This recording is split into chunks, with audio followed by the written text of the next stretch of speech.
Can you hear us now? Hello. I hear breathing. I hear you. Yay! So guess what? 1, 2, 3, do over. He hears me.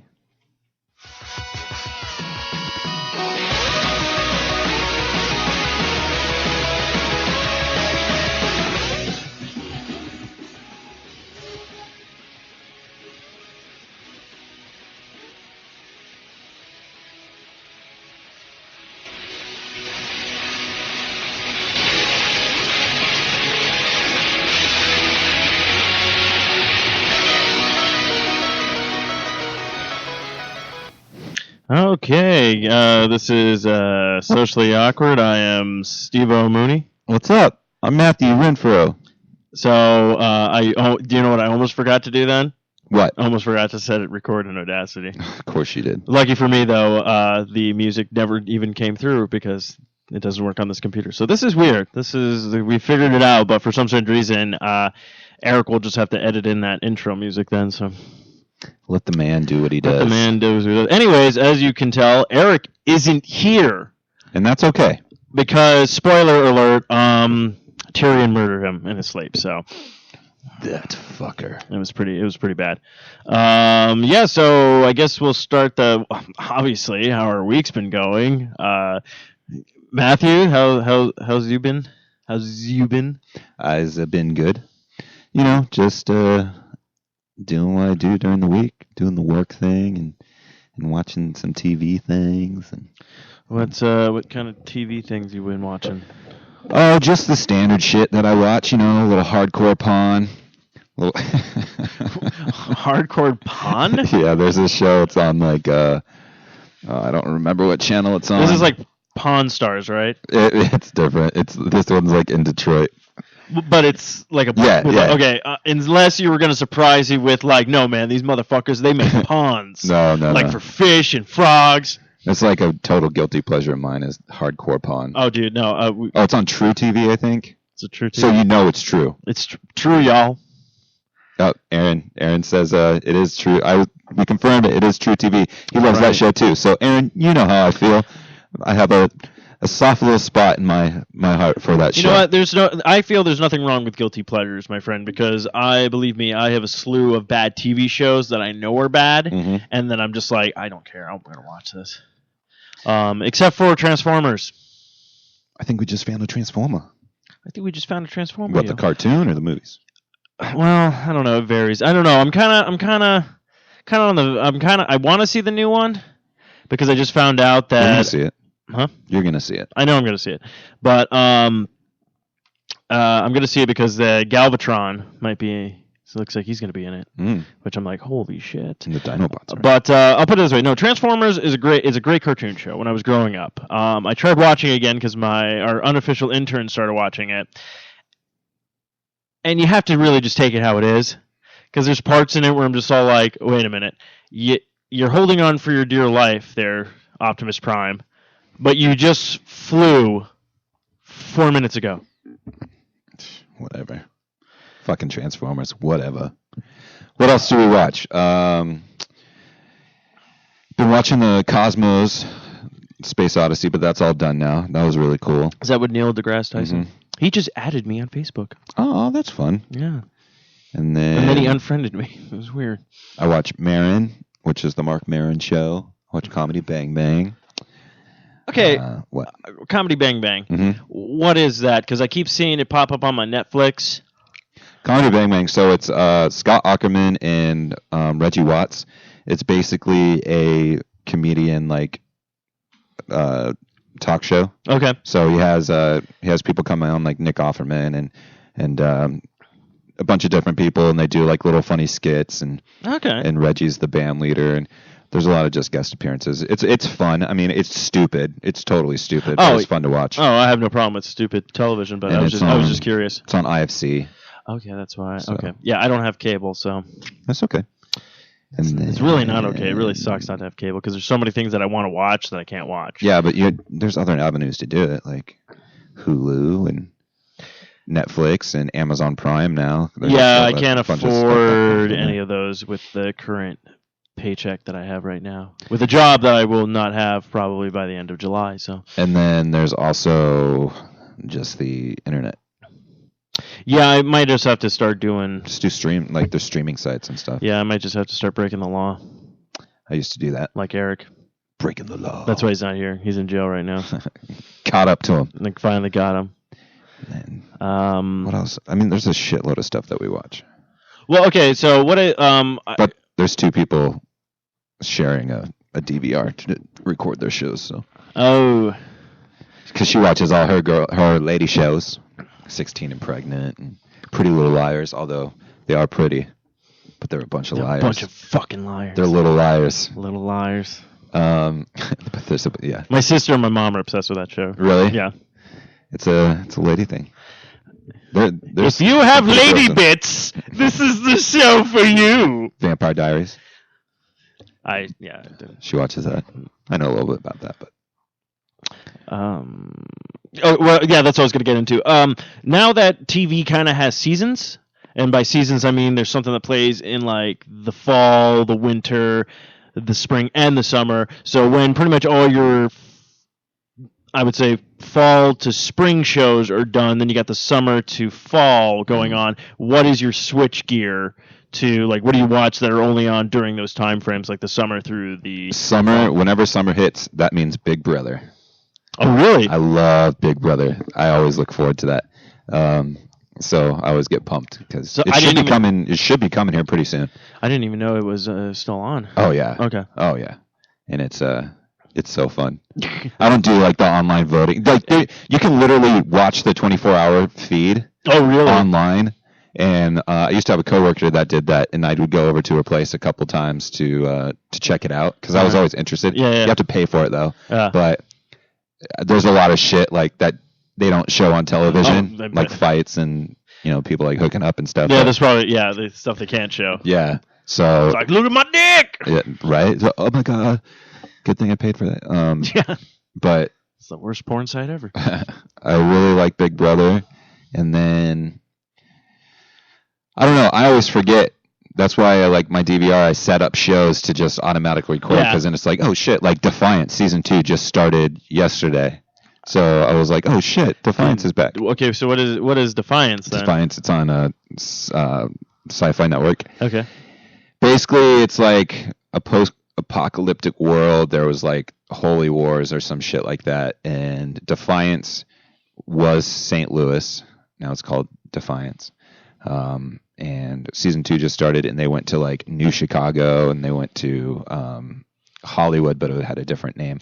Anyways, is this like the new is this like Fallout New Vegas, but like there's like elements of it. There's like different races. So obviously you have the humans. There's like the Arathians, the Corinthians, I think. I don't Corinthians. What are they also? What do they sound familiar? Like a religious thing. Yeah, the Corinthians. Yeah, the Corinthians. I thought that was. That's why I was like looking at you, going like, these all kind of sound familiar. What? Arathians. I know the Arathians are in it, but so the main dude's name's Nolan, and he's got a daughter he's saved, who's an alien race, and it's basically like them against the world.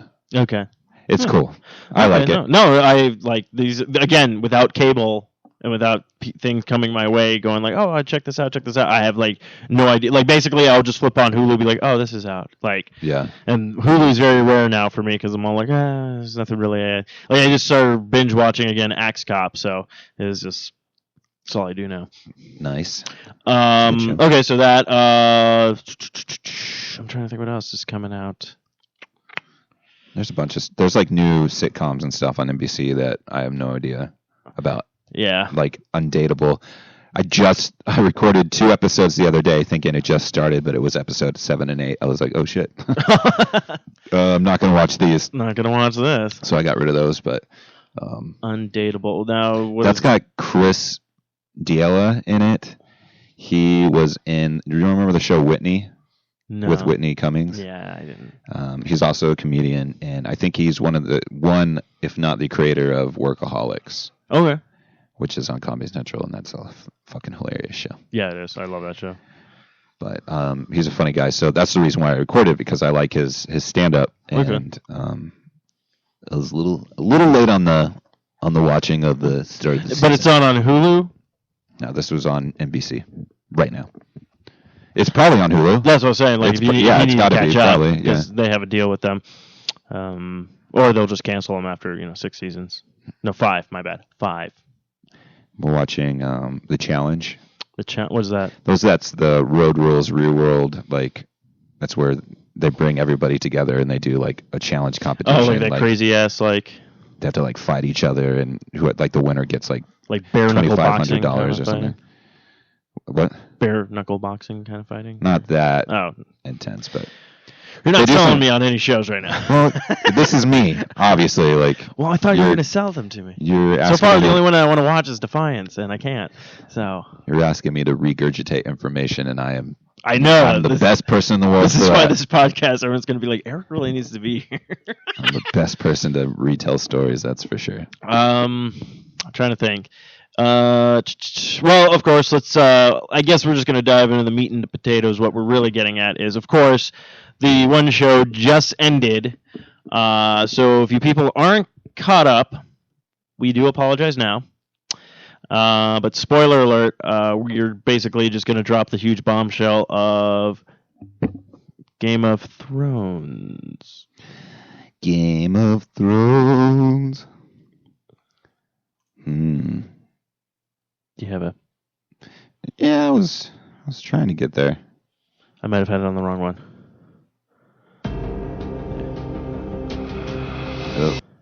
You know what? I fucking hate YouTube sometimes. What am I doing? I don't know. Anyways, yes, so the Slytherin. There we go.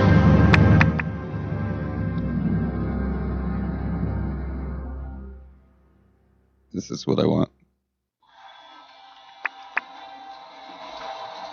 Hodor, Hodor, Hodor, Hodor, Hodor, Hodor. It's not quite what I wanted, but Hodor, Hodor. This is funny because it's like just some dude watching the show, like recording it on his like iPhone or some shit. Oh, that's funny. Hodor,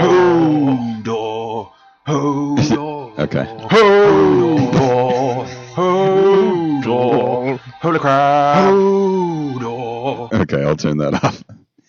Game of Thrones. I thought you were really going to hit us with that huge, like, epic music, and then you threw that one. I liked it. It was good. I was trying to find the actual theme.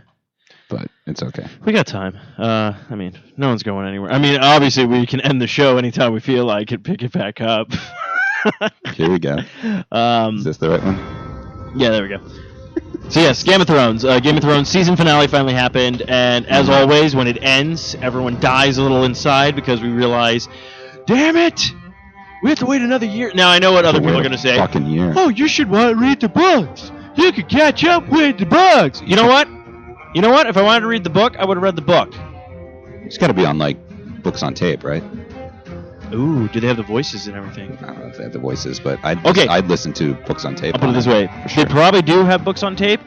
If they had books on tape, who would you have read it? They wouldn't have to do, like, who would you just think has an eloquent voice that could walk you through Game of Thrones? That's a good question. I think Tywin Lannister would be cool. Just because he's like old and distinguished.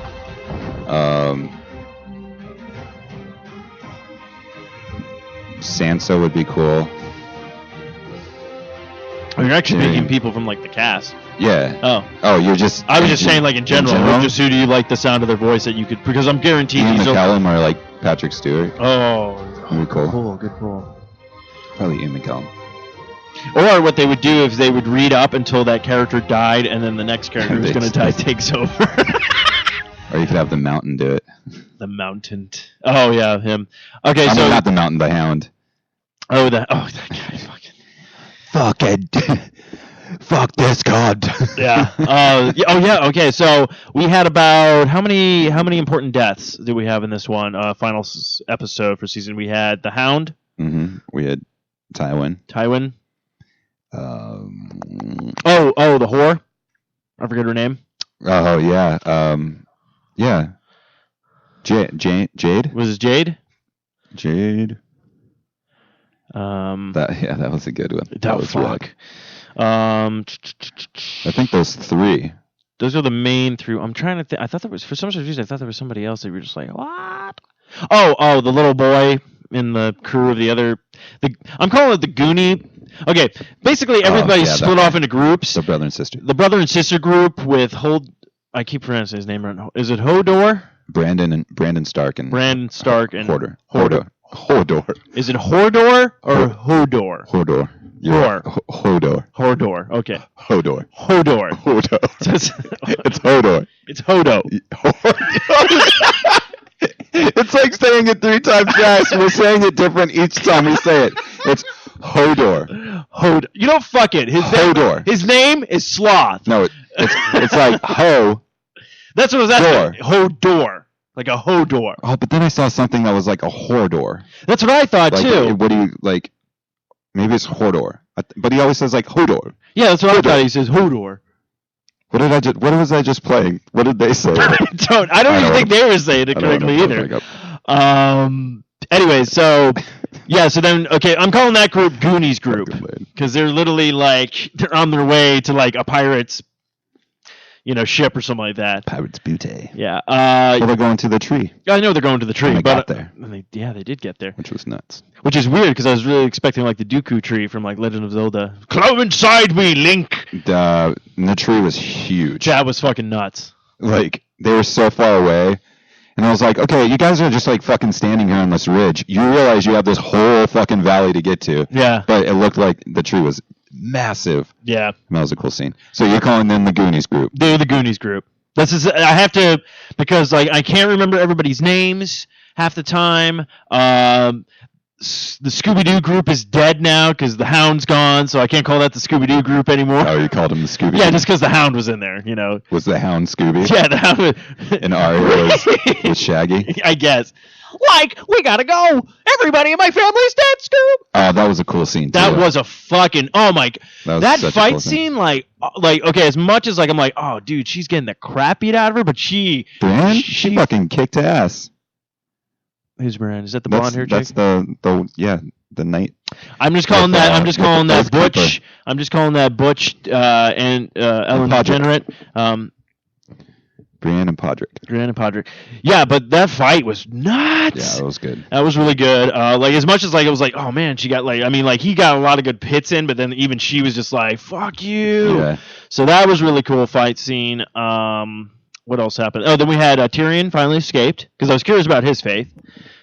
Yeah. Fate. I wonder what his faith is. Is he Catholic? Is he Muslim? He's Muslim. He's got to be Muslim. He's like, I'm Hodor. Hodo. Whatever the fuck. Frodo's retarded cousin. Okay. Yeah, that was cool. Jamie let him go. Yeah, Jamie let him go. I didn't know it was going to happen, especially after Jamie and incest bitch. I forget her name.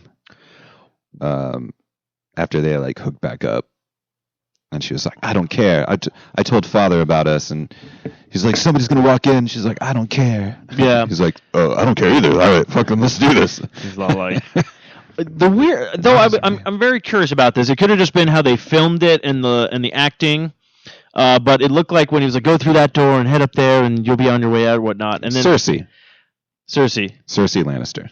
That's it. The female, right? Okay. I just want to make sure we're getting the characters right. Yeah, if anybody's in if anybody's in the chat room and they want to help us out because we're probably butchering a lot of names. Cersei Lannister. But the part that I was curious about though is like he's telling Tyrion, he's like, yeah, just go up these stairs and then go out here and you'll be good and everything like that. And then like he stopped and he went another way. Was he setting him up? That's what I was wondering about. I don't think he was because he went up there and he met up with the eunuch, which. The eunuch's name is, please hold, We really need like a cheat sheet, don't we? What do you think I'm doing right now? Yeah. But before he meets up with the eunuch, he decides to pay a visit to his lovely, lovely lady, which he fucking killed. And he was not happy about it either. Yeah. That was awesome. That was... Shay. And then he takes off and he gave his dad a great Father's Day present, I felt. That's what I thought was hilarious, especially because it was Father's Day episode.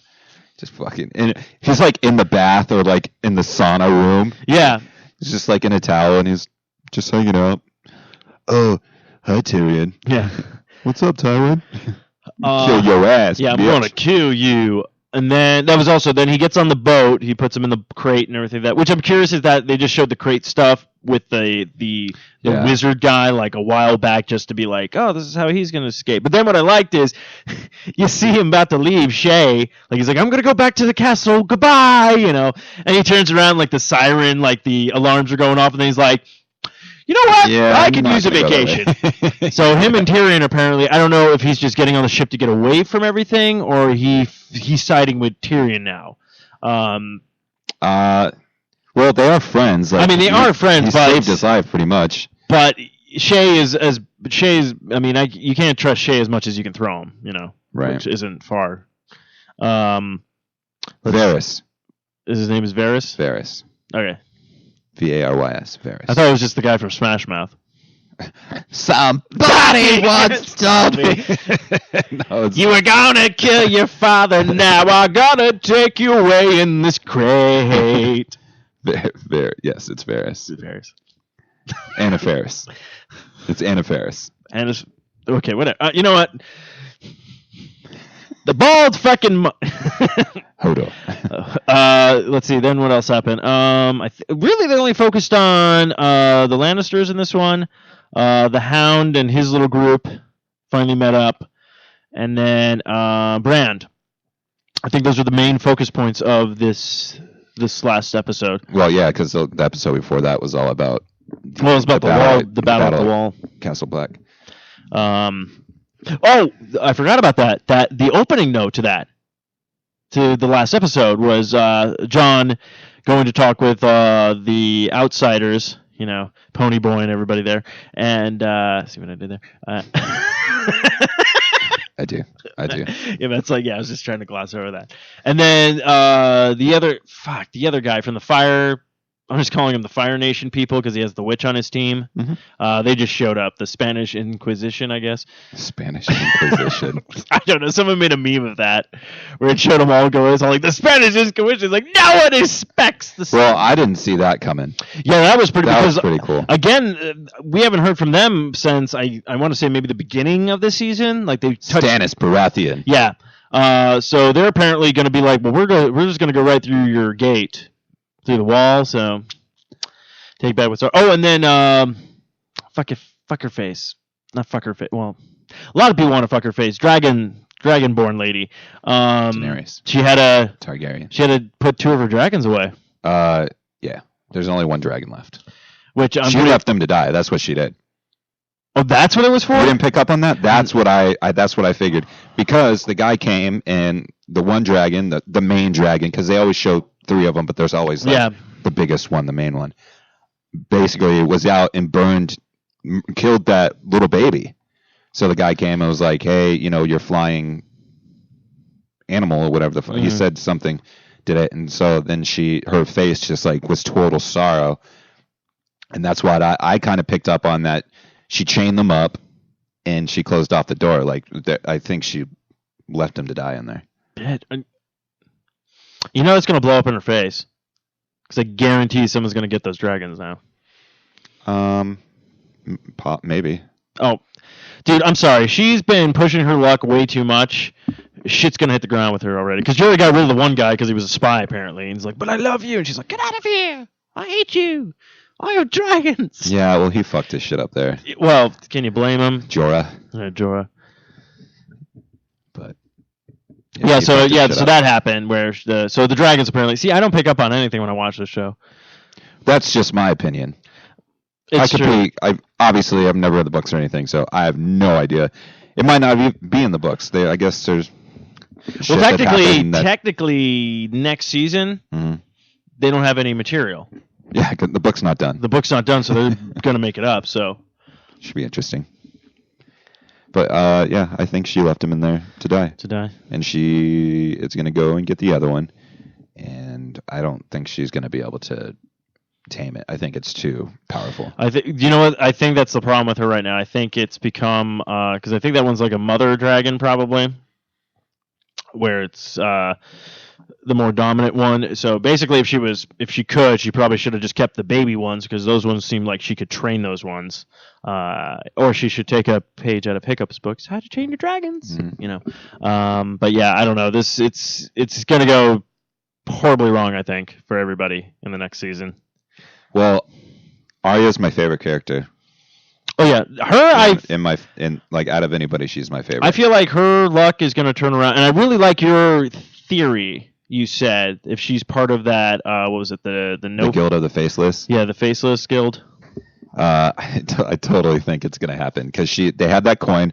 She finally went to I forget what city it was, and she talked to the captain guy and wanted to go to Bravos and. He was like, "Who are you?" Blah, blah blah, and then she gave him the piece of silver. Yeah. And he was like, "Oh, I've got like a room for you and all this stuff." Like he was like, "Holy shit!" And she gave him the name of the person and like, yeah, totally. No, I hope so because I think she would be an awesome like kind of like be a fucking assassin, assassin, and I really want them to bring that into her water dancing and stuff. Like, oh man, she's gonna. I really want them to bring that into like this world now, like this elite group of assassins where people can train and stuff. Because I think that would just be horrific. But the sad part is though with her, she like has this list and half of the people are probably already dead on their own. She's gonna come back and be like, I did all my contracts. Well, I got to get paid. Sandor or the Hound, so wanted her to kill him, and. I'm glad she just was like, fuck you. Yeah, me too. Granted, I liked their relationship because I hated him before, but then I was like, oh man, he's like really kind of taking care of her and teaching her in a way. Mm-hmm. And then the battle with Brienne started and he got fucked up. Yeah. Fell off a fucking cliff and then was just telling her all this shit. Like, I wanted to rape your sister, and I had the chance to. I should have done it, and I'm glad they killed your family and all this stuff. Trying to get her to fucking snap so he could just shove Needle, that's the name of her sword, shove Needle right through his heart. She walks up to him, reaches in his pocket, steals his coin, and just fucking walks off, and he's just like in agony, just like, well, it's basically what he did to that family. Yeah. I remember they got to the farm, and like they took him in, and then he ended up, I think he killed the father and stole the coin, or he like beat him up and then just stole the coin and they walked off. Yeah, something like that. Because then there was that other guy where he actually let him sit there, speak his thing, and he's like, yeah, there's no way I'm getting out for this. And he's like, so you just want a quick and painless death and everything? The guy's like, yeah, I'm ready to go, when like he was like stuck on that log. And it's kind of weird with the Hound because the Hound had some parts in him where you're like, he does have this humanity to him, but then you also kind of think that he might have to put up he definitely had to put up that front when he was fucking with Joffrey, because Joffrey wouldn't have tolerated any kind of pussiness, so well, it's also when he got bit, or his shoulder got injured and it got infected. And Arya was like, you have to let me burn it to cauterize it. And he was like, no, because his brother, the Mountain, burned half of his face when he was a little kid. So he's got this vulnerability to that. Yeah. And if he wouldn't have died the way he did, he would have died because of the infection. The infection, yeah. I mean, he was slowing down so much. Oh, that's probably why he didn't do too well in that battle. Yeah. Because as much as she could hold her own, that chick, man, like, I don't know. Going up against the Hound, though, like, at his prime, I don't think not too many people can do that, unless you're the fucking, the Mountain, for crying out loud. Yeah, the Mountain. So, yeah, that guy was huge. But yeah, that really good episode, really good way to end the season. Well, fucking left it on a cliffhanger, man. Well, they have always to. do. They always do. Oh, you think The Walking Dead, like they just ended the season 4? It's like everybody's alive, no zombies infection, and they just ended like that. I'm like, fuck you! I'm not watching season 5. You wouldn't watch it? No. You show up, it's all Plants vs. Zombie and everything like that. Yeah. Thanks for coming. Okay, we need to talk about this though. What? I'm loving playing Plants vs. Zombie. It's great to play online. I'm finally getting into that and stuff like that. Why the fuck can't we talk to each other? What the hell is going on with the party chat system on Xbox? I don't have my mic. Oh. Yeah, so that's why. Makes sense. Yeah. Answered all my so questions. that answers that. Okay, never mind. Yeah. I'm sitting there going like, why is the party chat not working? Because on your fucking icon, it shows you have a mic. Yeah, that's just because I have the Kinects hooked up. So I'm sitting there like trying to talk. I don't have it to where I could talk through the Kinect. Talk through it, but I'm like trying to, because there was that one time we were playing together and we're like playing against like one person. And I'm like, all right, this is going to take forever. And then all of a sudden I'm all like, where's everybody? And then I saw that like everyone left the match, but me and this other person was all like, why the fuck did Matt not tell me? Yeah. So I'm thinking that like, I just thought like Xbox Party like was not working on Xbox One. So I'm like, I can't talk to Matt. I want to coordinate and just. I have my mic, but I still have it in the box. Like. That's okay. Well, it answered my question then. Yeah. So, thank you. Because I just thought, I'm like, Xbox One sucks. No. It is a fun game. It is a fun game, though. I'm liking it more than Titanfall, which is. I'm actually now playing it, and yeah, you're getting like, I got to jump on more because you like already at like level 12, something like that, rank 12 or whatnot. I think I finally got up to rank 5 or 6 now. To level up, it's really fucking easy. Yeah, it's really easy. It's such a complete little challenges. Yeah, but it's just fun. Like I forget the one match we were playing where like the zombies have to. I was on the plant side, but the zombies have to take over different things and they get to the mansion or whatnot. The gardens. So gardens versus graveyards. Yeah, gardens versus graveyards. So I mean, it's really fun, and I just love the fact that we're able to use like the Battlefield engine on the game because it's by Frostbite? EA. They didn't use the Frostbite engine on it. Yeah. Did they? Uh-huh. Oh, wow. Yeah, PopCat. They were like, yeah, since EA picked us up, we can use. Basically, that's why it looks the way it does, and you can do like all this, like cool stuff with the game. Cool.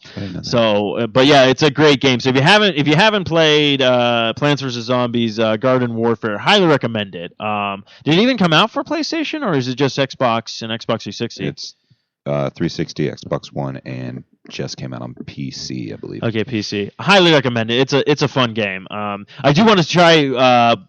I think you need more people for it, but I also want to try boss mode. Yeah, I jumped in there one time. I didn't know what the hell I was doing. There was like no tutorial for it. Oh, okay. So, because there's like that one we started playing where it's like the defending your one area. And I've done that. I've gotten to like wave 9 by myself, and then I keep dying at the final kind of wave or whatnot. And then I was like, oh, I got people on my team. This should be easier, and it seemed to be a lot harder. So. Oh, I guess it did come out on PlayStation. Okay. Cool. Yeah, I'm really a stickler with, because you can plant like your little pea shooters and stuff to do when you're doing garden ops. But I'm really a stickler with that shit. I'm like, well, I only have like 15 of these, so then I'd have to play more matches, get more coin, to get more packs, and I don't know. It's kind of I totally. It's like the same thing with that shit. No, I totally agree with you with that. That's why I felt like, if you play with a group of people on this mode, that's what I was saying. Like, I played it by myself, and I got to level wave 9. That's pretty fucking. That's what I was saying. Like, then we had like 3 people. I got to like 2. You and I were playing, and we had another person who jumped in the game because I just made it public, and we got to like 3. Got to like 3. 3. Yeah, I want to say 3 was the highest. But then I died. Yeah, you died, and somebody was trying to like revive me. I ran over, you were the last one to be alive. Yeah, I ran over and revived you, I think, the first time. And then, but it was just weird because I'm sitting here going like, why is this like a lot hard? I'm like, I have more people like helping me out, and then it was weird. So I don't know if it just raises the zombie level when you have more people playing, but fun game. It's a fun game though. Yeah. I just got actually Thief from GameFly today. We'll say this: it got a lot of bad reviews, mixed bads. I like it. Yeah. I think it's really well done, and to me, I think it's reminded me. I know it's a game that's like basically a reboot of the franchise because they had ones a while back. It reminds me of a better version, and I love Dishonored, but a better version of Dishonored. I don't really like Dishonored. That's what I'm saying. Like controls wise and everything like that, like they made it very simple to do things. It's not complicated. You're like, oh, okay. Like basically you hold down a button to run. Yeah. And then when you hit like buildings or anything, you'll just automatically jump over them. Like you don't have to worry about hitting anything else. Like you'll just go through it and then climb up stuff like anywhere you need to go. So I'm all like, yeah, that makes sense. Like, but like in Dishonored, it's like, oh shit, I gotta, okay, now I'm on the ground now. Oh, I'm being attacked by rats. Oh, yeah. like I like Dishonored. I think it's a great idea and stuff like that. It's a weird game though because it's like you want to do all the stuff just to try to get achievements. Like you're like, oh, I'm not gonna kill anybody in this game. It's like you have to at least play the game through at least 4 times to get everything in Dishonored. Yeah. Which is that really weird. Pissed me off. It was like, how do you not kill somebody? Mm-hmm. Like there'd be a section where there'd be like 2 guards, and they do their routes, so you learn their pattern, and then it's like there was no way possible that at that particular moment where you could get by them without you, for one, seeing you, or 2, having to attack them. Yeah. Like.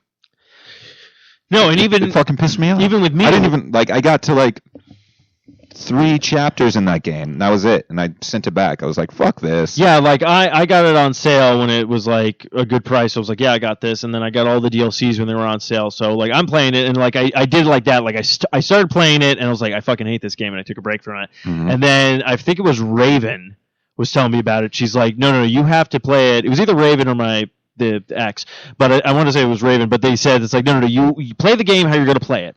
And I go, okay, so whatever you want to do and stuff like that, you go, you're going to have to go back and then play it to get those other stuff. And I go, oh, okay, and as soon as you start playing it like that, like how you would normally play a game, it's a fun game, but there's still glitches to me. Like, even I feel like I'm just all like really? Like, I was hidden. How did this... That's what I actually liked about Thief. They have this thing in the icon on the bottom, and it's basically like a moon, and they go, if it's completely black, no one can see you. Mm. So if it dims or gets light or anything like that, it's like if it's a full fucking moon, they can see you. Mm-hmm. So I'm like, oh, that's awesome, because in Dishonor, no fucking idea. Like I'll be hiding behind something, like, okay, I'm guessing no one can see. Oh, there's a guy. He's in a barrel. I'm like, what? Yeah. So it's weird, but yeah, a little bit that I played of Thief right now is really pretty good. I don't know how I feel about the guy who's voicing him. Like he just doesn't feel natural. With the guy, but I can get over that. But to me, not a go out and buy. If you can find it for maybe I would say $20 used, or get it from GameFly, do that, because I'm pretty sure I'll probably complete it this weekend. But I'm enjoying it. It's a cool looking game though. Right on. Yeah, I got Plants vs Zombies from GameFly. My the Xbox One store. They do have a trial version of Thief that they just put up there. They have a trial version of Trials Fusion. Oh, finally. And they have the trial for UFC. Okay, so are they finally doing these now on Xbox One? I don't know. I mean, Trials Fusion came out like 2 months ago. Well, yeah. I mean, but okay. Did you ever get a survey from Xbox? Mm-hmm. Okay, so as soon as you went through your survey, they had that huge announcement with all the shit they wanted to, like, oh, we're going to do this now, we're going to do that. I'm like, hey, this reminds me of the survey I did. Oh, you guys. They listen to us. No, and that's great, but that's the thing we were saying. It's like, why should I go download the trial on Xbox 360 and then go, yeah, I do want this, but I have an Xbox One. They're the same price. Yeah. That's true. That's it. That's what I was saying. Like, just put the trial. That's what I'm saying. Just put the trial. Well, no, that's what I've been doing, because that was like that. It's like certain games. I'm like, oh, I really want to play this game. Oh, it's because right now you're thinking right now you're probably in the mindset as I am with new console going. I want to build this library. It's like if a game just comes out for the 360 that I want, yes, I'll buy it for the 360. Mm-hmm. But if they're making it across all platforms, I have a new console. Going to buy it from the new console because it's the same price. It doesn't really matter at this point now. But yeah, okay. So that was a little bit of our gaming talk right now. Like at the games. Trying to think what else. So, yeah, guarantee we'll probably be playing more Plants vs. Zombie. So more of our friends really need to get an Xbox One to play with us. Like Eric. I'm going to go buy a 360 now. God, he's so far beyond the time. Eric's the kind of guy that everyone's buying Nintendos, and his family just got an Atari. And that's okay. I'm just kidding. That's okay. Oh, speaking of which, we didn't touch upon this at all. What? Did you hear about that when they did the digging site in New Mexico and they found the actual cartridges of the ET game? I like how an urban myth actually was true. Mm-hmm. So weird. Yeah, it's kind of cool. So I came up with a drinking game, though, for the ET game, though.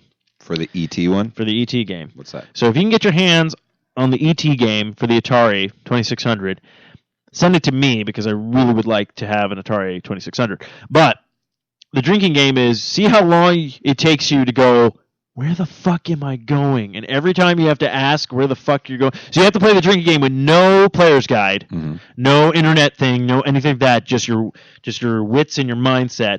And every time someone asks you what the fuck is going on, you have to play with a group of people, basically, so you keep handing off the control stuff. But anytime what the fuck is uttered, or where the fuck am I going, anything that has to do with the concept of this game, like, why, you have to take a shot.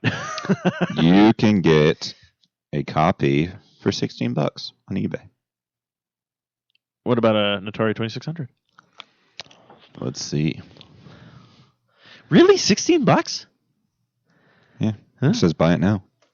Probably doesn't come with, it's probably just the game. Well, it probably doesn't come with a package or anything like that. You can get one for $65 or best offer. The only problem is I have to get an old TV though.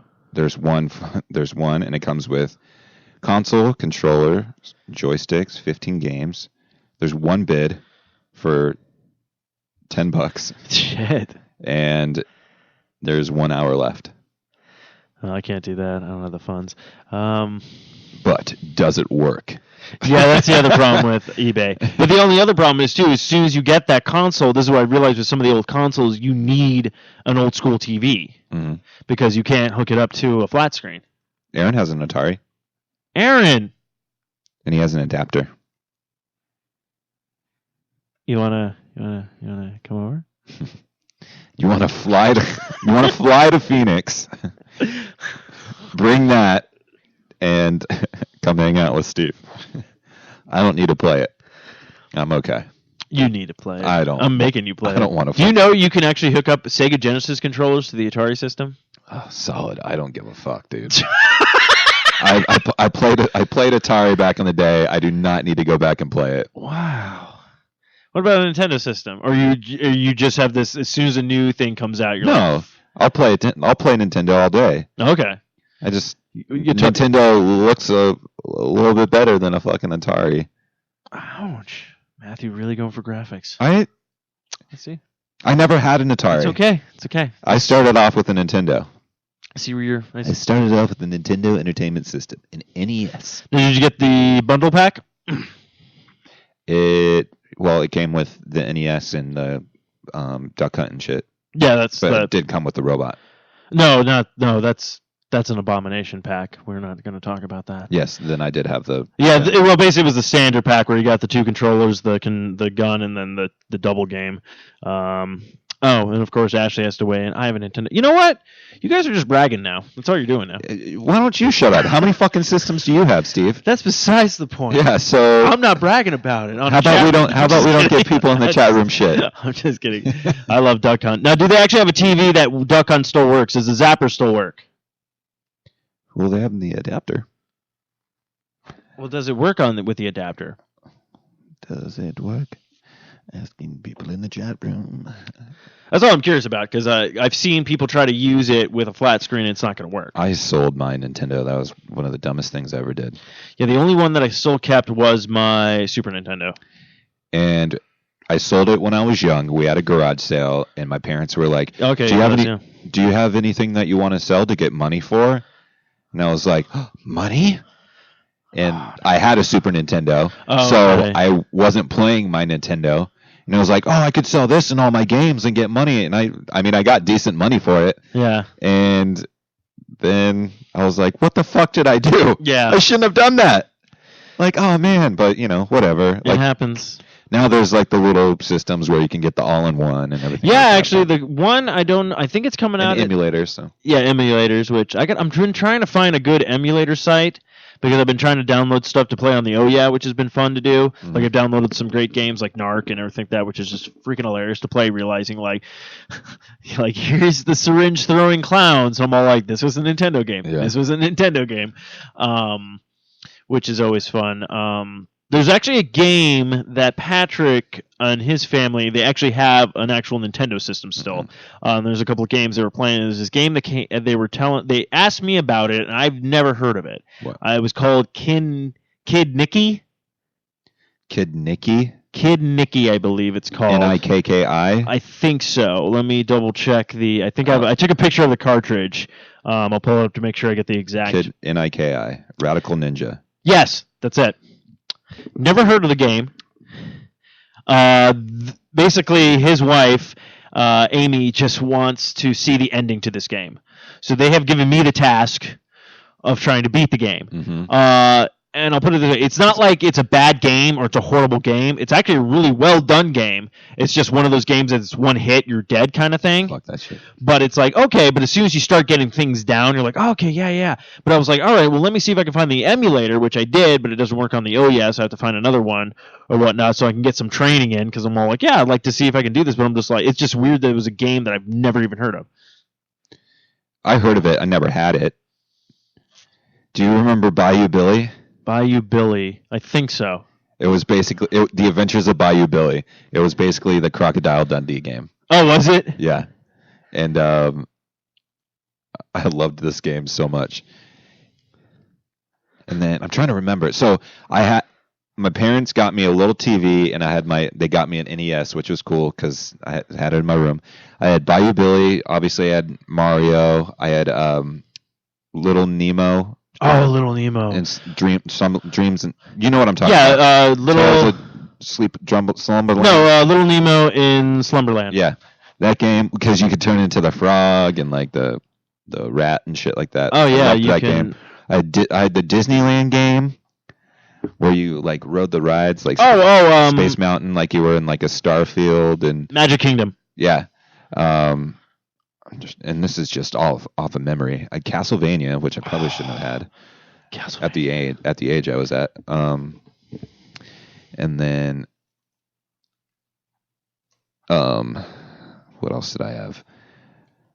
I had Zelda, and then did you have Zelda 2? I did not have Zelda 2. It's the black sheep of the Zelda franchise. Which I'm going to disagree now after trying to play Link's Awakening on the Game Boy. Yeah? I have no idea what the fuck I'm doing. It is the worst tutorial in the world. That's Zelda 2 though, right? No. This is for the Game Boy. This was basically the game that took place after Contra. I had Contra. Oh, Contra was good, yeah. That was like a staple. Double Dragon? I didn't have... My friend had Double Dragon. Yeah, my friend had Double Dragon. My friend, he had Kid Icarus. Yeah. Which that's a fucking hard game. Oh, this is funny. So Megan just sent me a BuzzFeed article. It's called "If Game of Thrones Characters Were on Reality Shows." Oh yeah. So we have Keeping Up with the Baratheons. We have Chopped, which shows a picture of Ned Stark getting his head chopped off, like the cooking show. We have House Hunters International, which has Daenerys because she's on a whole nother planet. Yeah. Not planet, but we have The Real World, The Wall. So it's a picture of Jon Snow, and we have what's that dude's name? The pudgy dude, the big guy. Is it Ben? I don't remember. Well, I know his girl's name's Gilly. Gilly. I forget I was calling him the adult version of the fat kid on Moody Boys. Yeah. So it's a picture of them, and they're all in a hot tub. We have The X Factor, which has Tywin, Tyrion, and Shay. Because at the end, yeah. We have Say Yes to the Death, which shows Rob Stark's wife. Oh. We have The Real Housewives of King Landing, which has it has the hot chick that's now getting hitched with the youngest Lannister, that the king now after Joffrey. Oh yeah. Then we have Cersei, and then we have her mom, which is the old fucking ratty woman. Yeah. And then we have the one guy that's gay. Oh yeah, that's right. And then Sansa. Then we have Dancing with the Starks. That's great. With the Starks. So that's funny. I'll post it in the chat. That's good. I like that. That's funny. Good stuff. I'm trying to think what games we had for the Nintendo. Super Mario Brothers, Super Mario Brothers 2, Super Mario Brothers 3, Game Genie. We're going Super Nintendo now? Remember Super FX? No, I wasn't doing Super Nintendo. I was doing regular Nintendo. Oh, okay, never mind. But yeah, if you want to go Super Nintendo, let's go. No, you can do your NES. That was so like, oh fuck you, let's do Super Nintendo. No, you can do NES. Mega Man 1, 2, and 3. You have to remember that it was a house full of 3 boys, so we all wanted games. I actually had the Who Framed Roger Rabbit game. My brother had the Jaws game. I rented the Jaws game. I remember that. Horrible game. Well, actually, what I found out, anything that was created by LJN. Okay. Was a horrible game on Nintendo. LGN. They are no longer a company. If they ever come back. Mega Man's? Well, Mega Man was actually created by Capcom. I know, I'm just saying. But no, most of the games that were created, like the X-Men I remember that logo. The shitty rainbow? Mm-hmm. Yeah. My brother had the Wolverine game, Spider-Man versus the Sinister Six game. There's a lot, but yeah, if you want to... So Super Nintendo, was that your next leap into the video game? Yeah, and it was rad too, because I came home one day and it was just all set up, ready to go in my room. Nice. It was badass. Was it a birthday present or just... No, my mom was... I don't know. My mom just hooked me up. It was cool. And I had, obviously, because it came a Super Mario World, and then Star Fox. Oh, those were my first 2 games, too. Star Fox was like... Star Fox was a shit. Oh, my God. It was so rad. It was so cool. All right there. Good luck. Yeah. Bye-bye. Yeah. I just like how everyone talked to on the... Like, they didn't talk. It was just like... Yeah. Oh, now I'm going to find some Star Fox music. Yeah, I loved. Yeah, Star Fox was really good. That's why I was so happy when Star Fox 64 came out, because I was just like, holy crap. Mm-hmm. Well, for Super Nintendo, I had a shitload of games. So, Super FX, that was the game I was telling you about. So this, let me pull it up. Super FX game.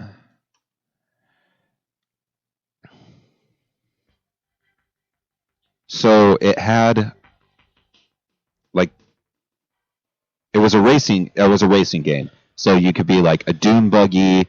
There was like a hot rod. There was like a monster truck. Did they have eyes? Yes. Oh, that was Racer, because it had the same thing with the FX chip, right? I thought it was Super FX. Yeah, it was. It's not Super FX. Oh, I know exactly what you're talking about. RC Racers? Let's see. No. I know exactly what you're talking about. Stunt Race FX. Was it Stunt Race FX? Okay. Yeah, I remember that one. Stunt Race FX. I loved that game. And then I had tons of games. I had like Tom and Jerry. Is that co-op one? Where you could play as like Jerry and that weird nephew of Jerry's? Oh, I don't remember. Okay. I just know that you could be either Tom or there was like 2 different like... Oh, game modes? Like you'd play as Jerry running away from Tom, and then Tom trying to kill... Okay. They did that with a Roadrunner game, I think, too, where you play either... I had the Tasmanian Devil game. I loved Taz. What else did I... Dude, I had so many games. It's hard to remember. I had Super Mario RPG.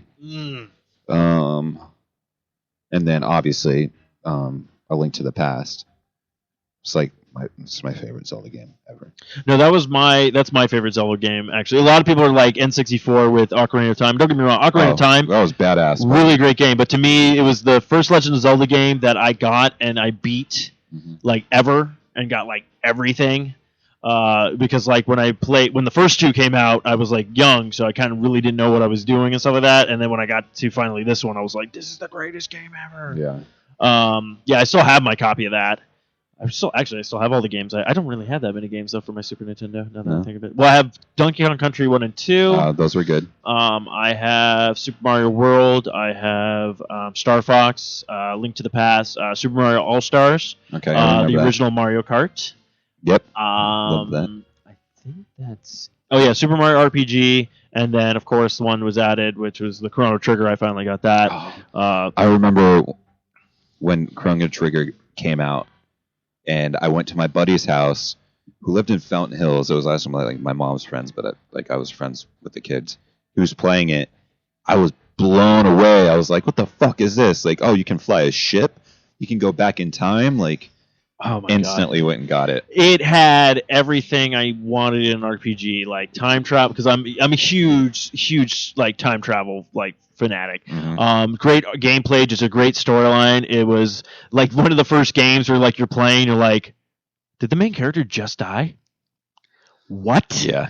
Like it just had everything. I mean, I think like on IGN's like top RPG like games, it was the first one that like got I think it was like number 2, like in their top like 100 or something like that. Secret of Mana was pretty cool. Oh, that's another one. That's the thing. I don't know about you, but I haven't seen. PlayStation had a couple of good RPGs like Final Fantasy series and stuff like that, but I don't know about you, but I thought Super Nintendo had like the best RPGs. Like that's where it's Square Enix now, but it was Squaresoft like was just on their game. Like they just had everything to a T. I mean, their last game that they made pretty much for the Super Nintendo was Super Mario RPG, and they still went out with a bang with that. So it was just like to me, I'm like I've been telling like Square, I'm all like, dude, get back with Nintendo. Like you guys made some really good RPG. Like I'm trying to remember the last good RPG like on any of the current consoles that I played that I was just like, oh, this is phenomenal. I heard Tales of Vesperia was pretty good. That was on 360. Yeah, because I think I have, was it the Lost Odyssey? Which came on like fucking 4 discs. Fucking hard! I never played it. It looked pretty. But... It looks amazing, but I'm at the first boss still. Because he killed 2 of these worms. They're just a pain in the ass. And I'm like, oh my god, I killed them. And your characters are like at the defeated mode, that victory where like, I almost died, but I didn't. And what happens? You have to... Another fucking worm pops up. Yeah. I'm like, and I'm just sat there going like, are you fucking kidding me? This is like my childhood all over again. Where you think you beats... That was like that time when you're fighting Smithy the fucking sword in Super Mario RPG, and you beat him, and you're like, the game is done. And then it's like, oh no, you go inside me now, and you're going to have to fight another one. Well, it's like Star Fox 64, too. Yeah. Where you're going after... what's the dude's name? Oh, Andros? Andros, yeah. And you're fighting him like with his hand and shit. Yeah. And then you have to fight his face. Yeah. And then his head explodes and it's a brain. Yep. And you're all in this like just like dome. You're like, you just live in here? Like, what the fuck? Yeah. That's the thing I never got. Like, they've never... Star Fox... You're making a new game. You're going to make one for the Wii U. I'm super excited because we haven't seen Star Fox on a console since GameCube.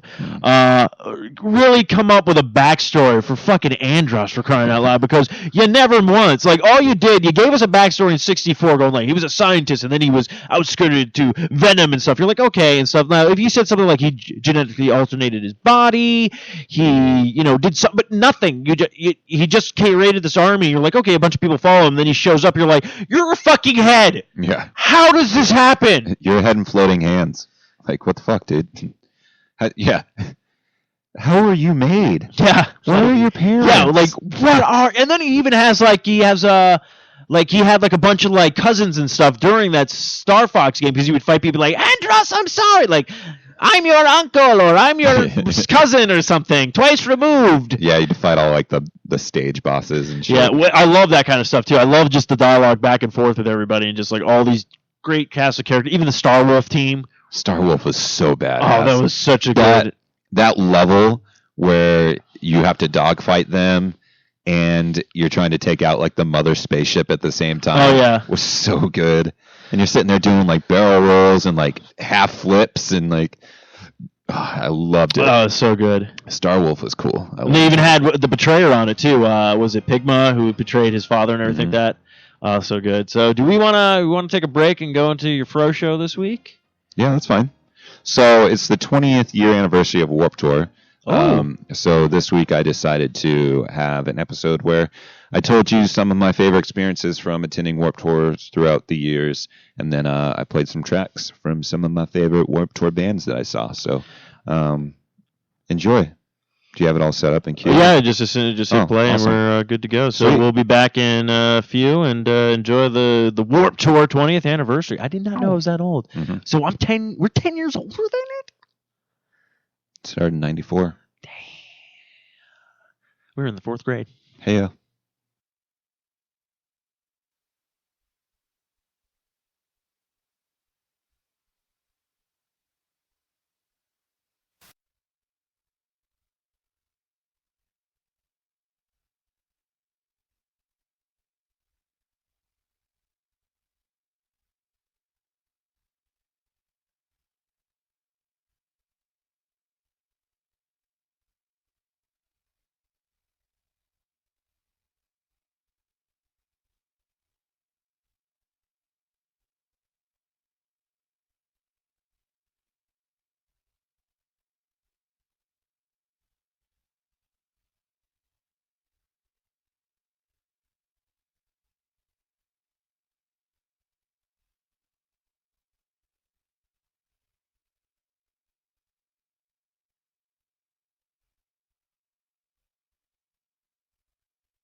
Hi, I'm Eric Dewey from the Socially Awkward Studios, Science and Beer, and Her Majesty's Secret Podcast, and you're listening to another proud presentation of the Four-Eyed Radio Network.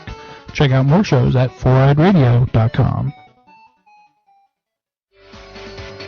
Hey there, Eric here from Socially Awkward Studios, and this Four-Eyed Radio presentation is being proudly brought to you by Raven Designs, illustration and design that fit your personality. For samples and inquiries, visit ravencruise.com.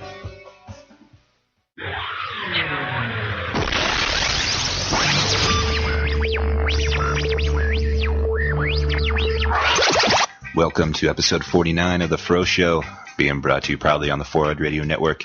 I'm your host, Matthew Renfro, and this is a independent music podcast. Thanks so much for stopping by. The World Cup is in full force. I hope everybody out there is getting their fix of World Cup football.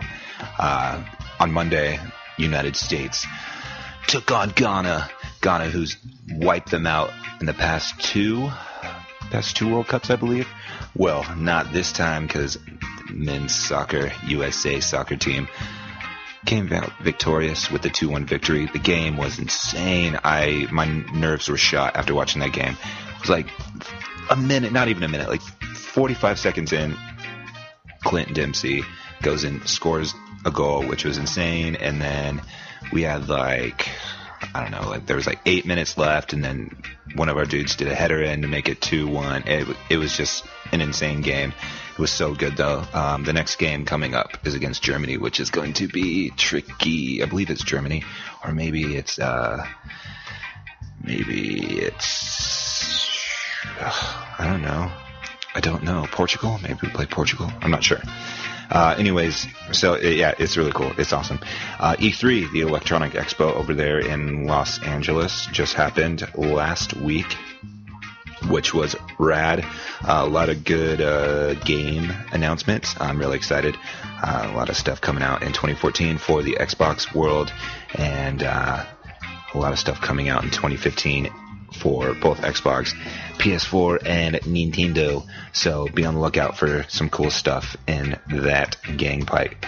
So the band's Warped Tour. Do you guys know what this is? It's a traveling tour, punk rock tour, that happens every summer. and it turns 20 years old this year. Actually, today, the 18th of June, is the Phoenix date, so I thought it would be kind of cool for me to share my past experiences of Vans Warped Tour and play some tracks from my favorite artists and tell you about those experiences. So I first started attending Vans Warped Tour in 2000. That was my first time going, and I didn't quite know what to expect. I knew that I loved the music, and I had heard stories, but went there, and of course in Phoenix it was like in June or July, maybe even close to August. It was so intensely hot, but I was young. I was like 14, 15. I was like 15 probably. 2000? Well, yeah, 15, 16. Went there, saw all these bands, and I got heat exhaustion. So that was like, okay, I know what I need to do. I need to drink a lot of water. I need to not go so hard and be a stupid kid and act like I'm awesome. So years after that, I just went and enjoyed it. I didn't go balls to the walls like I did the first year. But the first band I'm going to play for you guys is a band called Strung Out. They're from Simi Valley, California. So in 2005, my band Half-O actually won the opportunity to play the Ernie Ball stage at the Phoenix date, which was pretty rad. So that was a great experience in itself. So after our set, we decided to just kind of walk around, see some of the other bands, say hey to people that we haven't seen in a while, and then we decided to go walk the backstage area of the main stage. So when we got there, I was like, oh shit, dude, that's Strung Out. So walked over there, about to get on the main stage to play their set, and I was just I asked I can't think, man, Jason Cruz, the singer. I was like, hey man, so do you think it'd be cool if like we came up there and we just watched you guys' set on the main stage? And he was like, yeah, that's fine. So they pull us up there, and they get ready to go out there, and we're just standing there, and there's a sea of people like this. I've never seen this many people like that ever. And I was like, holy cow, that would be so amazing and so nerve-wracking to play in front of all these people. So they start playing, and they come out, and the crowd just goes nuts. And at the time, it was me and three of the other dudes, and our singer JP was actually in the pit. And I remember one time he looked up and he saw us all standing there watching them play, and he was like, what the hell? He got so pissed off, so we found him after. I was like, dude, you just like walked off, you should have hung out. But that was one of my best memorable experiences for Warped Tour. So I thought I would play a track from Strung Out, one of my favorite bands, and this track is called Mission Control, and it's off their 2007 album. It's called Blackhawks Over Los Angeles. So enjoy.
So that was Strung Out with Mission Control.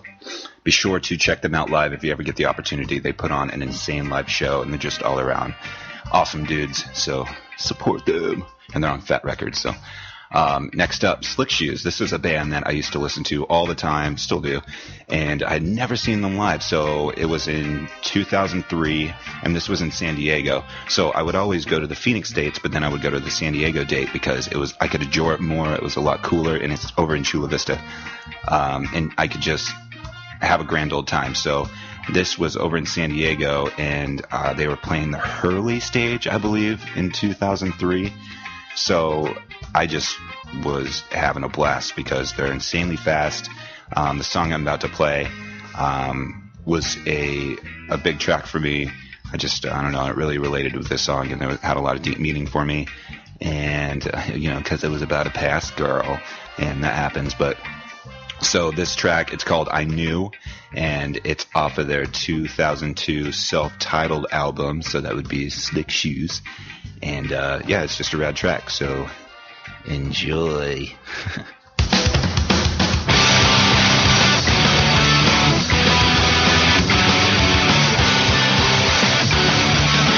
I won't forget those summer days hanging out with you, not up there in the whole world.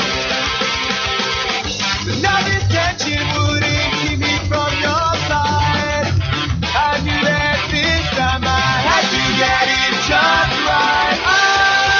I saw you, and I knew that you were the one for me. I saw you, and I knew on that windy winter night I held you in my arms. The look in your eyes took the words right from my mouth. I could barely speak, my stomach all and not. Too many butterflies swallowed that night. I saw you, and I knew that you were the one for me. I saw you, and I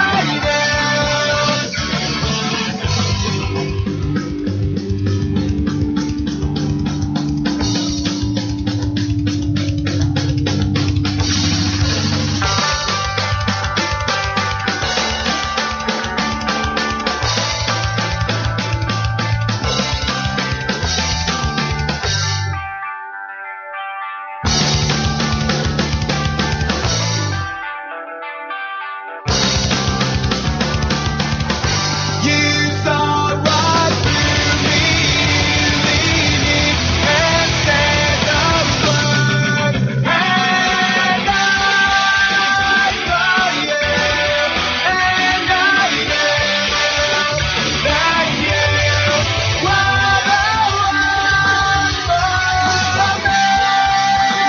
I saw you, and I knew.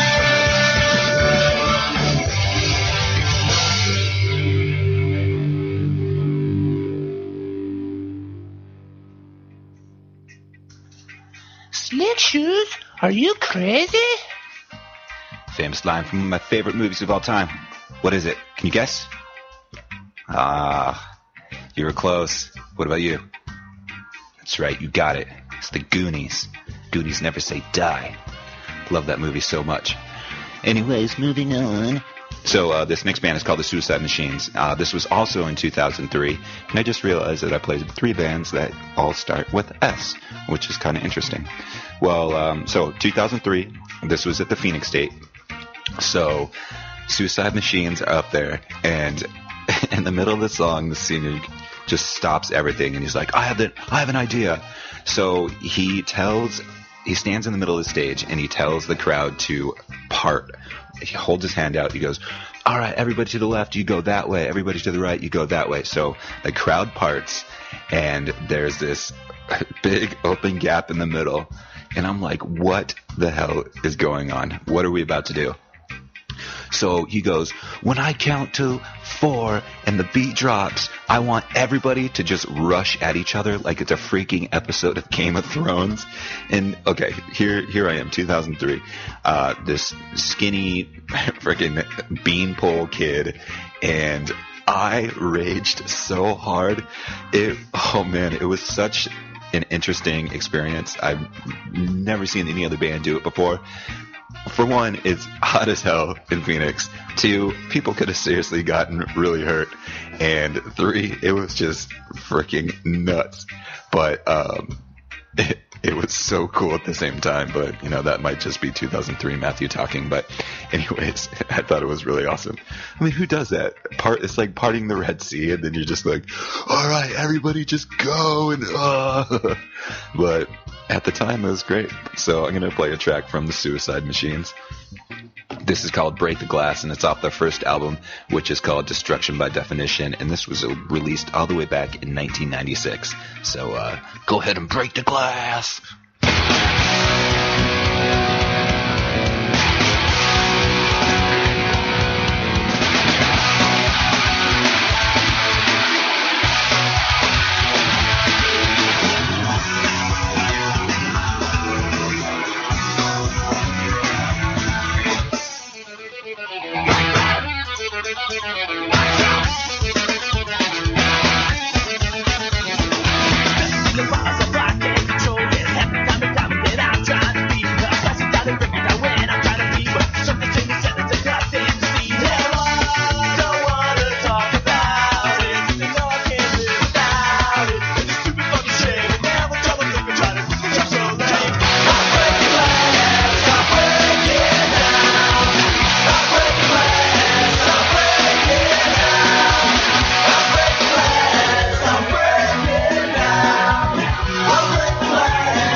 Man, I love that track. I like the bass line in that song. I used to get my buddy's bass and sit down and play that track and act like I was playing along, and he'd be like, "Oh crap, man, you actually know it?" It's like, it was so dumb, but it made me feel good at the time. So last up on the show, we have legendary punk band NoFX from San Francisco, I believe. Are they up in San Francisco, like Berkeley area? I'm asking you guys. I'm supposed to be the music guy, but we'll let that one slide. Anyways, so this was also in 2003. 2003 was a big year for the tour for me. be at the Phoenix date and the San Diego date. Good times. This was over in San Diego, though, so NoFX gets on stage, and they played the entire Decline album, which is basically, it's just one song. It's like 18 minutes, 19 seconds or something like that. And it was awesome because it was the first time I had seen them do all the Decline, and I believe it was the first time they'd done it in a really long time or something like that. So it was kind of a big deal at the time. And I just remember the crowd was going insane. Everybody was doing, circle pits and, skanking, and it was just a blast. And I remember I was kind of farther back, so I was taking it all in, because I tend to do that. I like to do that. Take everything in like a scenic sunset or a nice picture of waterfalls or some romantic crap like that.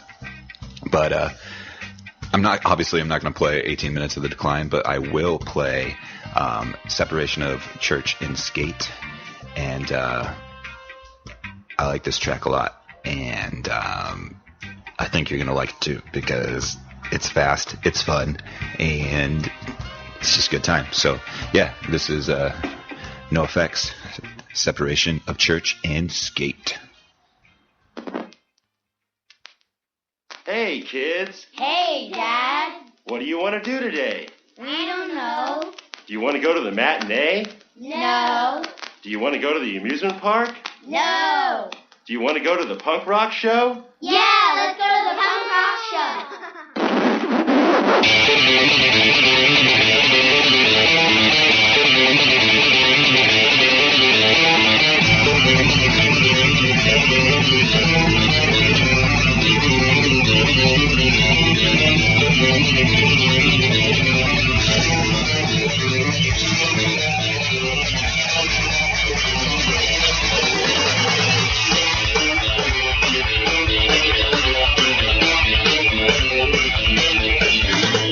Lost in a sea of combat food. Plus the bastard is wasting youth. Waiting for graphic guns on stage. The kids are used to live for fear and speed. Graffiti birds are not allowed. In fact, the key noise levels down. Must separate the church and state.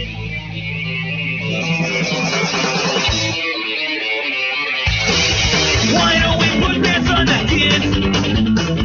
Helmets and gear and mattresses. Then we could ban the force and war with candles inside dinosaurs. We make your only nice and blood. Teach kids to be all they can be. And we can sing my country to the sweet land of liberty. When did punk rock become so sick? I know it wasn't Wayne or Fletcher who put up the barricades like a stake in the heart. Somehow we got driven apart.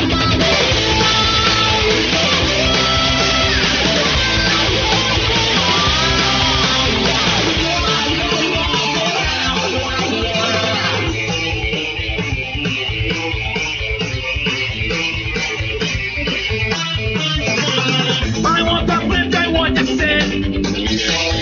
I want the scene to represent our agent of authority. Stop singing songs of growth and love. Kill the hours, bring the dust. Confrontation and politics. Listen what work becomes so sick. These fucking fans all sound the same. We want our fun, we want our fun. We want our birds, we want our drugs. We live to fly with empathy. These fucking graphic training shit. When did punk rock become so safe?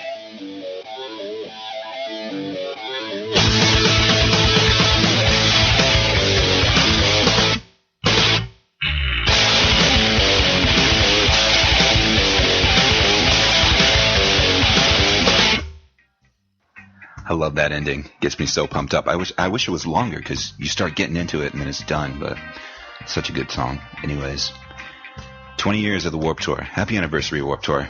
This show is for you, for all the good times and memories you've brought me. I hope you guys enjoyed it, listening to some of my reminiscing times and listening to some of the tracks I enjoy from bands that I've played over the years. There's tons of them. I mean, like Drive Through Records, one of the record labels I used to love back in the day, had their own stage. It was nuts. Anyways, that's for a different time and place.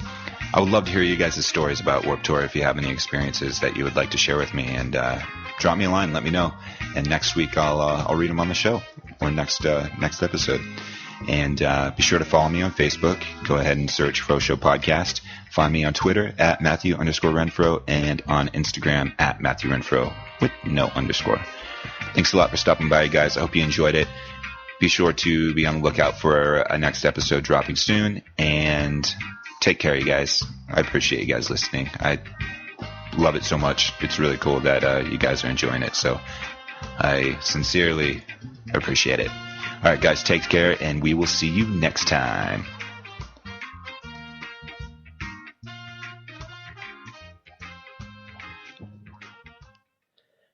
And we are back. A couple of things we forgot to do since we had a rocky intro, but of course this is episode number 76, and of course you can find us at Socially Awkward Studios, 4i Radio Network, Spreaker, iTunes, Stitcher, Zune Marketplace, BlackBerry, Blueberry Podcasts, Miro Guide, Double Twist, YouTube, Swell Radio, SoundCloud, and Player FM. And before I forget, and before we jump into our question of the week, there was also the shout outs to the podcasts that talked to us at our Phoenix Comic Con panel. There's the Dry Hump Cast, almost as good as The Real Thing. You can find them on Facebook with facebook.com/page/ obviously Dry Hump Cast Podcast. There's also Super Droid Radio as well, also on Facebook.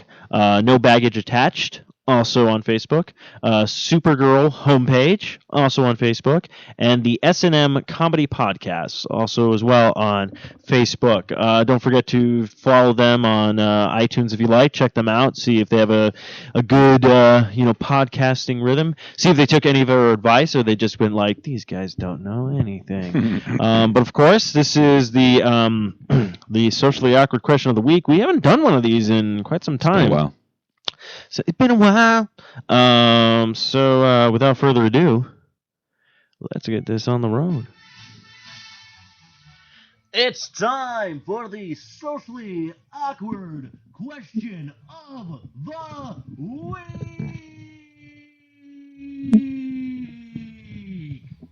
Brought to you by Amazon.com. So you typically go to Amazon.com to buy your necessities and all the things that you love with your Amazon Prime 2-day shipping. But maybe you should do a little detour. You should go to thesasquatch.net, click on the Amazon banner, and then shop like you normally do. You do your normal routine. The only thing you got to do is go to one extra website, and you'll be helping out the show. So please go to sasquatch.net, click on the Amazon banner, and then carry on with your day. Yeah, you wet your beaks, we'll wet ours, and then we can make the world go round, because that's the way the world works. That's just the way it is. I was trying to think of that. Because the people don't beat to the same of one drum. What might be right for you may not be right for some. Dum, dum. Anyway, so obviously the Facebook, or not the Facebook, but the question of the week was, you came up with this one, didn't you, Matthew? I did. And it was like, if you could open any business, like, what would it be regarding, regardless of cost or anything like that? If you could just open up your own business, what would it be? So, do you want to read any of these, or do you just want me to butcher names? Did we have any? We have Facebook answers. I don't know if we had any Instagram, Google Plus, Twitter, or Reddit. Because I still have not linked into the Twitter account. No Reddits. No Reddits. So it looks like we just have Facebook answers. That's fine. Go ahead. Okay. Samantha, I'm guessing kits, cosplay, supply, and commission shop. That's actually a really good idea, because we not only have seen beautiful cosplays at our recent Phoenix Comic. Okay. Now, one that just blew my mind, and I'm going to be really honest. I know she lives in, I think Vegas or something, but the girl who did the Skyrim of the Daedric armor. Mm-hmm. Was she at Comic-Con? Yeah, she was at Comic-Con. There's a bunch of pictures of her all over the Comic-Con Facebook page and everything else and stuff like that. Really well done, awesome doing.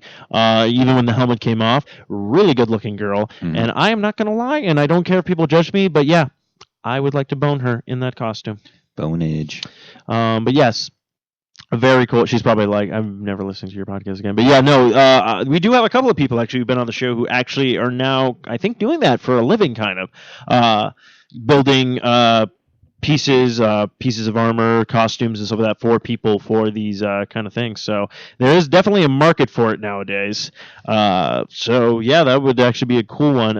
Lucy Dewey. Wait a minute. She related to somebody on the network. I think it's Eric's mom. Yeah. Needles Works Store and Studio. So like crocheting? Yeah, I'm guessing crocheting. Maybe. I'm trying to remember what that other one's called. Cat's eye. Is that what it's called? Remember the cat's eye when you'd have like the... Oh, or cat's cradle. Cat's cradle, yeah. Cat's eyes. It takes a cat's eyes to make the cat's cradle. What else is there? What's that? Needlepoint. Needlepoint is another one. Yeah, that'd be kind of good. I haven't seen too many of those. I've seen yarn shops. Yarn. So we have Pam Sweet. Pam's so sweet. Is she? Sweet. Sweet. Pam's sweet. Pam's sweet. A consulting service that teaches companies how to have humans answer the phones and actually help people who call. There are only a few out there. That would probably be a really good business. Customer service. Do you have good customer service, Matthew? Yes. That's what I have to do on the daily. On the daily? Okay, you want to test this out? What? We'll do a little improv, see if you would be maybe you could even work at this place to show people how to do customer service. I would want to. Too bad. Anyways, bring. Thank you for calling. This is Matthew. How may I help you? Yeah, I can't figure out how to get into my car. Okay. Can't figure out how to get...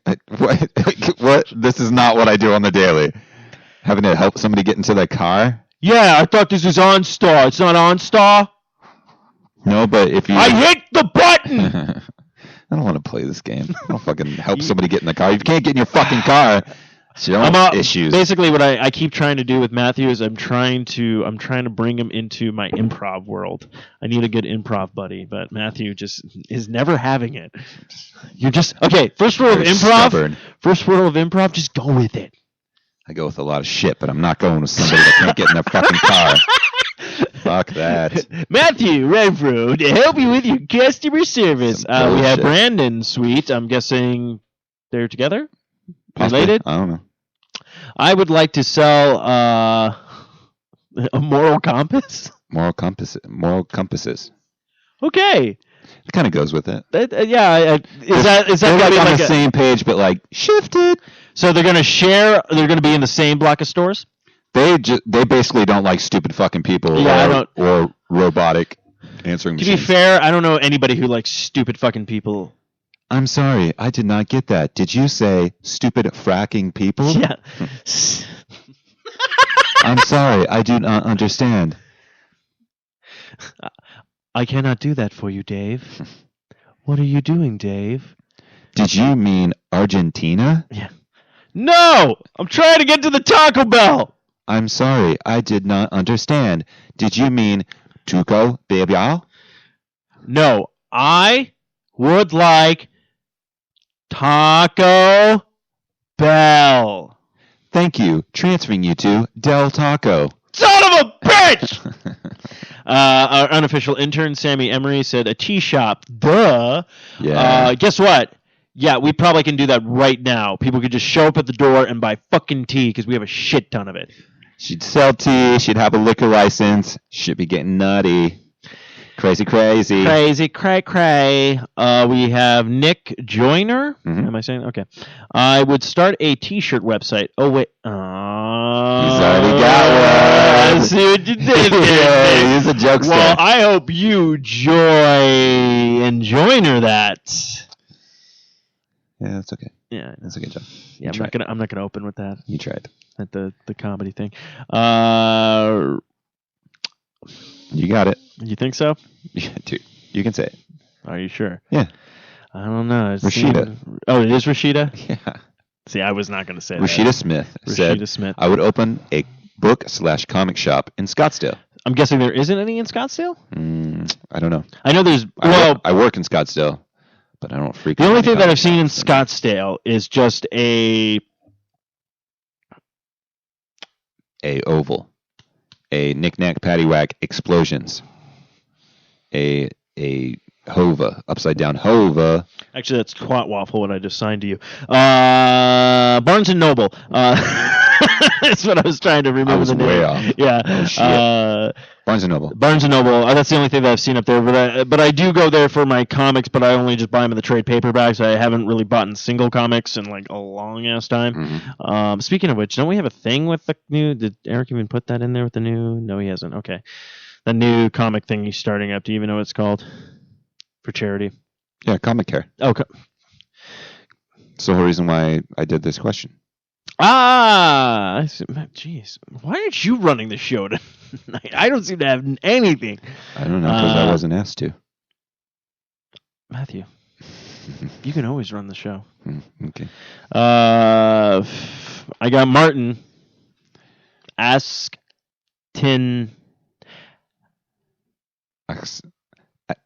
Essay. His name's Essay. We call him Essay. Okay, Martin Essay. All right. I would open an outdoor sports equipment store that sold independently manufactured goods from small businesses and entrepreneurs. That's actually really good. Mm-hmm. Do you know a lot of those people who are selling that kind of stuff right now that just need an outlet? Well, this might be particular in his situation because I believe he's with the Peace Corps, so he's overseas, and he's been overseas for a while. And he travels to a lot of places, so it might be a specialty type thing in his situation. Oh. But Martin asks, I think it's Accentowitz. Accentowitz. And if I'm mispronouncing that essay, I apologize. I don't always drink beer. You know that I love you, brother. It's Accentowitz. But sounds like ask into it. Ask into it. We did have one Twitter answer. Oh, okay, so you do have access to the Twitter. Okay. No, I don't. Oh. I had to go on our Twitter, but then I see that Aaron posted in the chat room as well. So it's from @LittleCuteGirl86. Our friend Ashley. She wrote, a daycare so I could watch white chicks all the time while taking care of children. Okay. Why would you want to... I'll put it this way. Why would you want to do that I'll to put it this way. kids? At Little Cute Girl, I totally respect that you want to watch children and take care of them, and I think that's phenomenal. But of course, to a couple of the businesses that people want to open, they want to stop manufacturing stupid people. So I'm pretty sure if you do expose those kids to white chicks, we're going to get more of that. White chicks. Coming soon. White Chicks 2, Kickstarter. Oh, you know, she'd like fully fund. Oh, dude. They're like, we put this up a minute ago. It's fully funded. Speaking of Ashley, she just went on quite the adventure. Did you follow her on that? Jesus Christ! She went to like freaking Iceland and stuff like that, She was which is everywhere. Nutty. It was cool. I really enjoyed seeing all her pictures. And I know. stuff, It was a nice. Now, question. on Facebook. I kind of thought that her and Aaron broke up or something because all of a sudden she was like, "I'm going to Iceland. I'm out." No, it looked like it was a family trip. Yeah, that's what I realized halfway through the adventure. Hey, her and Aaron aren't officially family yet. I know. They're getting there. Yeah, I know they're getting there. We're going to be at the They're wedding. not official yet, though. We're going to be at the wedding. He put a ring on it, but 2012. he hasn't locked that shit down. 2012, we're going back in time. That's how we have to do it, dude. I got the flux capacitor. We got Doc Brown. Fuck you. What do you mean, fuck me? 2012? You'd go to 2012? Well, for the wedding. Oh, well, it hasn't even happened yet. That's the point, man. You're getting in the future. Why would I go to the future? For their wedding. Okay, you're misunderstanding, my friend. No, I'm not. We gather everybody who's going to be at the wedding. We travel back to 2012, where they get married, and then you have that. They have a... They get engaged? What? Okay, they haven't been they're not married yet. That's the... I'm fucking with the timeline, bro. You're not making sense. I'm not supposed to. Doc Brown never made sense. Did you mean engaged? Whatever. No, to their freaking wedding. You're not getting what I'm selling. They haven't had their wedding yet, dude. That's what I'm saying. Then why would you go back to 2012 if the wedding hasn't even happened? Okay. You would want to go to the wedding. Bro. Fuck, man. Please explain your fucking I logic. am trying to explain this to you. I'm going to be quiet and you explain it. What I'm saying is you get everybody who are going to be at the wedding this year. You follow? I'm not commenting. I'm just, yes. Okay. Well, I need an acknowledgement. Okay. Just a head nod or something. Yes. We grab everybody, wedding and all. We travel back to 2012, so everybody who's at that wedding is with us, and they get married in 2012. Okay. You get what I was saying now? Yeah. Okay. But maybe they don't want to get married. They probably don't. This is my dream, not theirs. I'm not saying they have to agree with me. Okay. I get No, yeah, if I had a time machine, I'm really going back to 2012. Yeah, that was my best year ever. Oh, boy, dude. Yeah, no, thank you. Yeah. 2012. I'm finally going to the year where we get hoverboards. Then I'm traveling back in time to when Back to the Future 2 came out and go, hey, Steven Spielberg, it's 3028.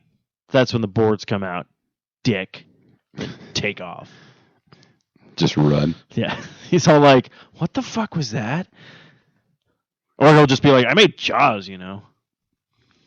I like Jaws. So that was all of our. So what about you, Matthew? If you had the money, the cash, the moolah, the wherewithal, what would be your business you'd make? If I couldn't fail at it, and like it was successful, and like that was fine, I'd do a record label. What would the name of your record label be? Ooh, I don't know. I haven't gone that far. Never want to throw you up. Record label. No. No. Okay, that's fair enough. Eric, what about you? Really? That's actually a really good idea. You know what? We should kickstart that. Thank you for your time. What about you? Mine has been to open an adult arcade where everyone comes in and gets naked. No. What would you call it? Arcade Bros. Not really creative on the name. Basically, my brother wanted to do this, and I was like, this would actually be a good idea, but what I would like to do is, like, not just saying, like, an adult arcade where only adults are allowed in, but meaning, like, it has a bar, it has, like, a restaurant and everything like that. Not like the Dave & Buster's, because I know people will be like... an actual arcade for adults. Yes. You say adult arcade, so I automatically think, like, a nudie shop. Oh, what? No. Yeah, an adult arcade. I think we just found a transformer. No. No, like, I meant, like... Okay, so basically people were like, oh, like Dave & Buster's. I'll be like, no, not like Dave & Buster's. Like, good. And what I mean by this, it not only has some of the new arcades, but it has a bunch of the old school arcades, and it also has a bunch of like the flat screen TVs and also old school TVs where you can actually go and be like, hey, you know what? I want to play Super Mario Brothers There's World. Actually a bunch of those places. Not here, though. Not here, though. There's like a place up in Portland that has one. Yeah, there's a place in Chicago. New Jersey has one as well. Yeah. But I like the sound of that. Vegas has one too. Yeah, Vegas has one too, but I haven't seen any like here. Like, and what I mean is like during the day, kids can come in. They can, they pay for the time that they play and stuff, and they can play new consoles, old consoles. They have the run of the mill, pretty much of everything. You could pretty much get your hands on. We would have. Pinball machines, all that kind of good stuff. And then when it hits a certain time, kids aren't, the bar's open then. People can drink, have fun, do all that kind of stuff, and actually enjoy themselves because, like Dave & Buster's, I've been there once. It was okay. I was like, all right, whatever. And then even like GameWorks, GameWorks was fun back in the day, but even going there now is kind of like, meh. I want something that's a little entertaining. And then the cool part is what I would like to also have is like you not only just do the arcades, but you have the entertainment. Maybe every Friday, Saturday night you do live bands can come in and play. You do like, either like open mic nights, different stuff like that just to get more of a crowd and just not just, okay, we just do arcades and that it. Freaking hell, it'd be a great podcast spot for people to come in. Like the Nerdist is like, hey, we're rolling through town. We're going to do what? A great what? Podcast. People to record their podcasts, like come in and do a live show there or something like that. Cool. That's all. Yeah, that's a good idea. Yeah, I would Get on that. I would do that with my brother. I think that's something that he would like to do too. Get on that. Make it happen. Kickstarter. Arcade Bros. Kickstart. If you donate $4,500 million, you get a button that says, yay! That's a fucking deal. Yeah. What? Fucking button. A button. Above the So that'd be me. button. I don't know. Do you have anything else you wanna? I don't. You wanna jump on? Should we just wrap this bitch up? Yeah. Wrap it like we should have before women left us.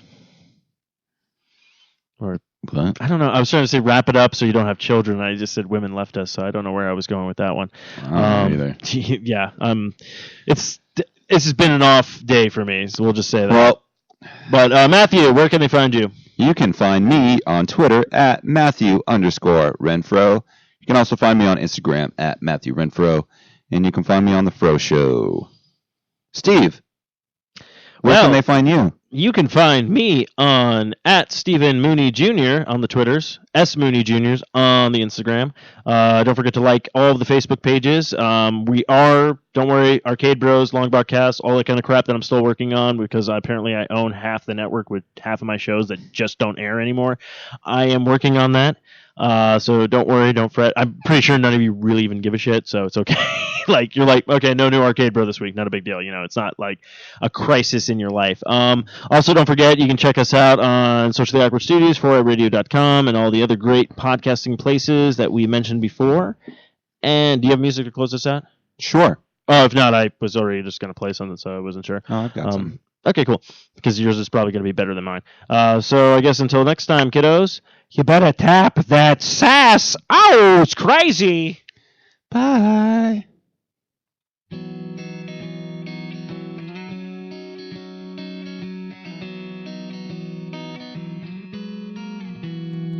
An old man turned 98. He won the lottery and died the next day. It's a black fly in your Chardonnay. It's a death row pardon, 2 minutes too late. Isn't it ironic? Don't you think? It's like rain!